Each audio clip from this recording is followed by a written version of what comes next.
Мясо, 50 килограмм муки, 25 кило сахара, финики, сладости, чай и подсолнечное масло. Возле здания Министерства сельского хозяйства продуктовые наборы распределяют по машинам. Организатор благотворительной акции фонд «Сафмар» Микаила Гуцериева. Первый получатель Идрис Пугоев. Живет один, инвалид второй группы, не женат, детей нет.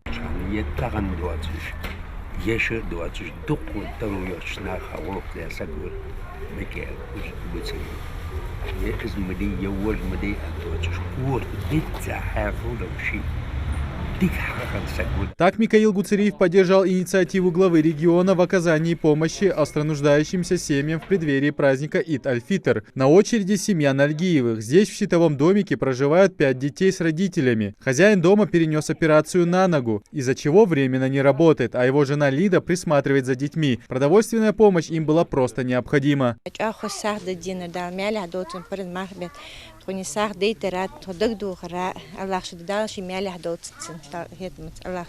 В Карабулаке помощь получила семья Тутаевых. Супруги воспитывают 2 детей, живут на одну пенсию. Хозяин дома инвалид, нет руки. У Хадижа тоже проблемы со здоровьем. Сразу после Мархаш она ляжет в больницу на операцию.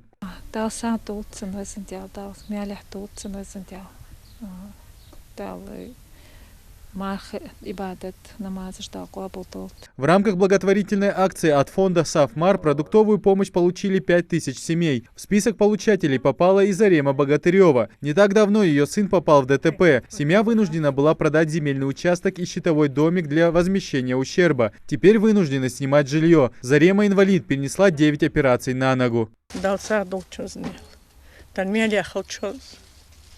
Сахат Микаила Гуцериева сегодня поадресно раздают и в Магасе. Представители столичной администрации первым делом обрадовали семью Яндиевых. Женщина одна воспитывает сына. В списках инвалиды, дети-сироты, многодетные семьи и люди, которые находятся в трудной жизненной ситуации.